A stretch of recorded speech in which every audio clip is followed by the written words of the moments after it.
नमस्कार मंडळी. सर्वात मोठ्या सणाला उद्यापासून सुरुवात होत आहे. सर्वात मोठा सण म्हणजे काय? दसरा झाली म्हणजे सगळ्यांना दिवाळीची आस लागते. कारण दिवाळी हा आपला हिंदू धर्मियांचा किंवा भारतातला सगळ्यात मोठा सण आहे. तर बघा, याची सुरुवात नेमकं कशी होती, कधीपासून होती आणि याचं महत्त्व काय, पुरातन दाखले काय आहे, दिवाळी सण नेमकं का साजरा केला जातो, याची पूर्ण एक अर्थपूर्ण महत्त्वाची माहिती आपण बघणार आहोत, जी की तुम्ही कधी ऐकलेली नसन. तर अवश्य व्हिडिओ बघा. थोडा व्हिडिओ मोठा जरी झाला पण माहिती अवश्य वाचा. बघा, 17 तारीख म्हणजे उद्यापासून वसुबारस आणि दिवाळीची सुरुवात होती. वसुबारस म्हणजे कसं, गायी आणि छोट्या वासराची आपण पूजा करतो. तर ज्यावेळेस हा जो पिरियड आहे दिवाळीचा, तर ह्या पिरियडमध्ये समुद्रमंथन पण झालेलं आहे. समुद्रमंथनामधून याच वेळेस वसुबारसाच्या दिवशी गायीची म्हणजे जी कामधेनू गाय आहे ती जगामध्ये उत्पन्न झाली, ती बाहेर आली होती. तर मग बघा, लक्ष्मी मातेबरोबर हे वसुबारसच्या दिवशी म्हणजे गाय आली होती, धन्वंतरी देवी आली होती, 14 रत्न आले होते. जे 14 रत्न विविध देवतांनी हे केले आणि जे अमृतकुंभ झाला होता त्या अमृताच्यासाठी देव आणि राक्षसांमध्ये युद्ध झालं होतं. या मध्ये वसुबारस या दिवशी गाय म्हणजे जी कामधेनू गाय ती उत्पन्न झाली ती, म्हणून कामधेनू गायीची पूजा या दिवशी करायची असते आणि तिच्यापासून आपण सुरुवात करायची असते दिवाळीला. दिवाळीचा पहिला दिवा या दिवशी लावला जातो. तर बघा, कामधेनू गाय आणि एक आपल्या समजा घरी आता ग्रामीण भागामध्ये गाई वासरू मिळतं, त्यांची आपण पूजा करू शकता. त्यांची पूजा करून त्यांना गोडधोड खाऊ घालायचं आणि आपली दिवाळीचा पहिला दिवा लावून दिवाळीच्या दिवसाची सुरुवात करायची. त्याच्यानंतर बघा, 18 तारीख येते. 18 तारखेला धनत्रयोदशी आहे आणि याच दिवशी प्रदोष व्रत पण आहे, शनी प्रदोष आहे शनिवारी. तर धनत्रयोदशीच्या दिवशी बघा, आपण धानाची पूजा करतो किंवा कोणी भांडे घेतं की धानाची पूजा करतं, सोनं नाणं खरेदी करतं, हे सगळं ठीक आहे. पण या दिवशी विशेष जे महत्त्व आहे ना मंडळी, तर या दिवशी धन्वंतरी हे सुद्धा समुद्रमंथनातून याच दिवशी बाहेर आले होते. तर हे धन्वंतरींनीच अमृतकुंभ घेऊन बाहेर आले होते. तर धन्वंतरी म्हणजे काय, हे देवांचे डॉक्टर थोडक्यात. तर आपल्याला आरोग्य मिळायसाठी त्यांची आपण पूजा करायची राहते आणि आम्हाला सुखी आयुष्य मिळू दे आणि आरोग्य चांगले मिळावे यासाठी धन्वंतरी देवीची पूजा करायची आहे. तसेच या दिवशी शनी प्रदोष पण आहे. तर या दिवशी शनीच्या साडेसातीतून मुक्तीसाठी आपण महादेवाच्या पिंडीवर अभिषेक करू शकता, काळे तीळ वाहू शकता आणि प्रदोष काळामध्ये महादेवाची पूजा करायला खूप महत्त्व आहे. धनत्रयोदशी आणि प्रदोष काळ हे दोन गोष्टी एकत्र आलेल्या आहे. त्याच दिवशी यम दीपदान म्हणजे आपल्याला अपमृत्यू येऊ नये, अपघाती मृत्यू येऊ नये म्हणून या दिवशी आपण यमदेव म्हणजे यम म्हणजे मृत्यूची देवता आहे, शनिदेवाचे भाऊ आहेत, मृत्यूची देवता आहे, त्यांची या दिवशी पूजा करायची. म्हणजे कशी पूजा करायची, दक्षिण दिशेला एक दीपक आपण म्हणजे आपण बऱ्याच वेळेस पांत्या लावतो, पण आपण जर पिठाचा दिवा जर लावला त्याच्यामध्ये थोडी हळद टाकून, तर तो पिठाचा दिवा दक्षिण दिशेला तोंड करायचं आणि तो दिवा लावायचा आहे आणि यमदेवतेचे मनोमन प्रार्थना करायची का तुमचे कृपा आशीर्वाद राहून आम्हाला अपमृत्यू येऊ नये बो, अशी त्यांना प्रार्थना करायची. अशा प्रकारे त्यांचं मनातल्या मनात पूजन करायचं आहे बघा. आणि दुसरी गोष्ट धनत्रयोदशीची अशी आहे की या दिवशी श्रीयंत्र पूजाला खूप महत्त्व आहे.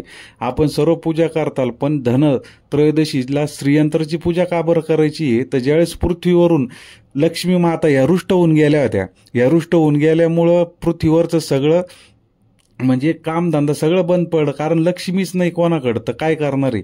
तर ज्यावेळेस ऋषीमुनींनी यज्ञ केला, देवतांना प्रसन्न करून घ्यायचा प्रयत्न केला, पण लक्ष्मी माता काय ऐकेनात.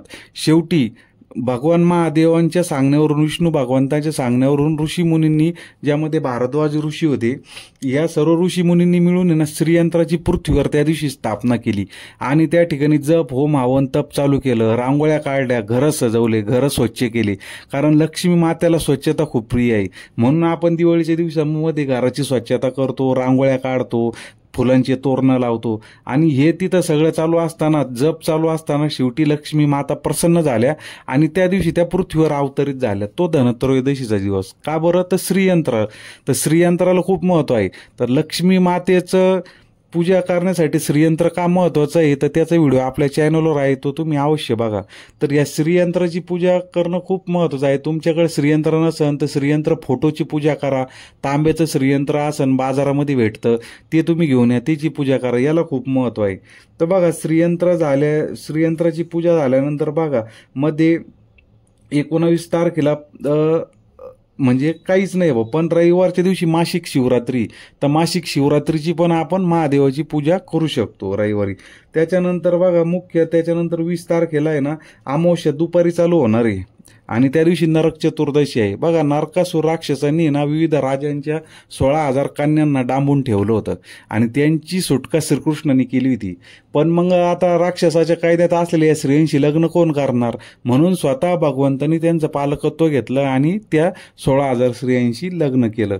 तर हा भगवान श्रीकृष्णांच्या त्यांच्या प्रती त्यांना सन्मान देण्यासाठीचा हा दिवस, म्हणून या दिवशी आपण पूजा करायची असते भगवान श्रीकृष्णाची. आणि आम्हाला पण नरक यातना मिळू नये जशी त्या कन्यांना भेटली, त्यासाठी भगवंताकडे प्रार्थना करायची. अशी नरक चतुर्दशी. तर याच दिवशी अमावस्या दुपारी 3:44 प्रारंभ होती. दुसरा मुख्य दिवस येतो 21 तारखेचा आपला मंगळवार, लक्ष्मीपूजनचा.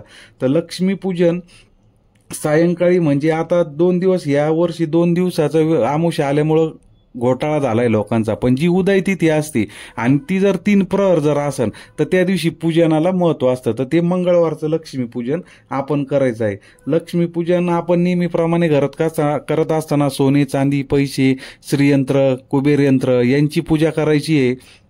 कर्कश फटाके जास्त वाजवायचे नाही आणि रात्री 12पर्यंत जागर करून लक्ष्मी मातेची सेवा करायची, जेणेकरून वर्षभर आपल्याकडे धनधान्याचा आपल्याकडं पुरवठा राहील. आणि त्याच्यानंतर दिवाळी याच दिवशी का करायची, दिवाळीचं लक्ष्मीपूजन याच वेळेस काय, तर त्याचा दाखला या 22 तारखेच्या मुहूर्तावरून करतो. तर 22 तारखेला दिवाळी पाडवा आहे, बलिप्रतिपदा. या दिवशी गोवर्धन पूजा सुद्धा केली जाते. गोवर्धन पूजा करत असताना काय, श्रीकृष्णाने जसा गोवर्धन पर्वत उचलून धरला होता त्याप्रमाणे आपण गोवर्धन पर्वत करायचा आहे आणि आपले बाळकृष्णाची पूजा त्यावर ठेवून करायची आहे. त्याच्यामुळे वर्षभर अन्नधान्य आपल्या घरामध्ये राहते. तर या बलिप्रतिपदेच्या दिवशी बळीराजाला हे पाताळाचं राज्य मिळालं होतं. तर बघा आता एक कथा आहे, बळीराजाची दान धर्म करीत असताना देवतांना बळीराजाकडून आपलं राज्य प्राप्त करायचं होतं. कारण बळीराजा हा शेवटी दैत्यपुत्र होता, भक्त प्रल्हादाचा नातू होता बळीराजा. पण आपण बघा म्हणतो इडापिडा जाऊ दे, बळीचं राज्य येऊ दे. तर हे देवतांना बळीराजाचं राज्य सहन व्हायना, म्हणून भगवंतांनी वामनाचं रूप घेऊन या बळीराजाचं अख्खं राज्य हिसकावून घेतलं 3 पावलामध्ये. तर हे 3 पावलं भगवंताला व्यापायला 3 दिवस लागले होते. ही दिवाळीचे 3 दिवस आहे. म्हणून ज्यावेळेस पाताळात राजा बळीराजाला घातलं त्यावेळेस भगवंतांनी त्याला वर मागायला सांगितलं होतं. त्यावेळेस बळीराजा म्हणला होता मी या गरीब लोकांचा राजा आहे, तर यांच्यासाठी तुम्ही लक्ष्मी माता यांच्या आयुष्यात राहण्यासाठी दिवाळीचे हे 3 दिवस साजरे केले जातील आणि तुम्ही हे 3 दिवस धर्तीवर यायचंय. म्हणून हा दिवाळीचा सण आहे. आध्यात्मिक आणि पुरातन काळातलं कारण जर ठरलं तर हे मित्रांनो. तर हे 3 दिवस म्हणून लक्ष्मी मातेची पूजा या धर्तीवर केली जाते आणि लक्ष्मी माता ज्या ठिकाणी घरात स्वच्छता असन, जिथं तिचं स्वागत केलं जातं त्या ठिकाणी ती वास्तव्याला येते. त्याच दिवशी परत दिवाळी पाडवा हा अर्धा मुहूर्त आहे 3.5 मुहूर्तापैकी. याच दिवशी विक्रम संवत बी चालू होतं. व्यापारी लोक या दिवशी पूजा करायला सुरुवात करतात. कारण काय, तर विक्रम राजा, नवनाथ पोथी जर वाचली तर विक्रम राजा हा खूप मोठा व्यापारी होता आणि त्याच्या नावावरून विक्रम संवत चालू झालेलं आहे. म्हणून या दिवशी विक्रम संवताच्या दिवशी आपण व्यापारी लोक पूजा करतात वयांची, किंवा नवीन दुकान चालू याच दिवशीपासून होतं. त्याच्यानंतर बघा दिवाळीचा शेवटचा दिवस म्हणलं तर 23 तारीख आहे. 23 तारखेला भाऊबीज हा सण आहे. त्याच दिवशी यमद्वितीया पण म्हणतात. आता भाऊ बहिणीला का ओवाळतो, तर बघा मी मागाशी सांगितलं यमदेवाला मृत्यूची देवता मानले जाते. पण त्याच यमदेवाची जी बहीण आहे यमुना देवी, तिचं ज्यावेळेस लग्न झालं तिला खूप वाटत होतं का माझा भाऊ माझ्याकडे यावा. पण काय व्हायचं, त्यांच्या घरच्यांना भीती वाटायची का, किंवा तिला पण मनात दुःख व्हायचं का जर हा मृत्यूची देवता आहे त्याला घरी कास काय बोलवायचं बा. पण एक दिवस बहिणीने भावाला आमंत्रण पाठवलंच आणि हे भगवान बहिणीच्या घरी गेले यमदेव. त्या दिवशी तिनं खूप त्यांचं स्वागत केलं, आदरातिथ्य केलं आणि औक्षण केलं भावाचं. तीच ही यमद्वितीया आणि तीच ही भाऊबीज. त्याच दिवशीपासून ही भाऊबीज सुरू झाली, म्हणजे बहिणीने भावाला ओवाळायचं असतं. पण यामध्ये विशेष एक आहे की भावाने बहिणीच्या घरी जायचं असतं, पण आता कलियुग आहे, बहीण भावाकडे ती ठीक आहे, पण सणाला महत्व आहे. या दिवशी हा भाऊबीजी सण म्हणजे बहिणीच्या हातचं खायचं आणि भावाने बहिणीची जबाबदारी घ्यायची आहे. तर बघा, थोडक्यात माहिती सांगायचा प्रयत्न केला, म्हणजे माझा सांगायचा उद्देश एवढाच होता का सण साजरा का बरं केला जातो. आपल्याला फक्त एवढंच माहिती होतं का रामांनी रावणाचा वध केला दसऱ्याला आणि ते 21 दिवसांनी दिवाळीच्या दिवशी अयोध्येत परतले.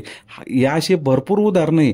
पण मेन दिवाळी साजरी होण्याचे कारण गरिबाची दिवाळी का बरं, तर गरिबाची दिवाळी हेच का राजा जो आपला बली राजा होता, हा गरिबांचा राजा होता, आणि त्याला ज्यावेळेस पाताळात घातलं त्यावेळेस त्याने देवाकडून वरदान घेतलेलं आहे का माझ्या प्रजेसाठी तुम्हाला धर्तीवर यावं लागेल आणि त्यांना लक्ष्मीसहित तुम्हाला त्यांच्या घरात तुम्हाला वास्तव्य करावं लागेल.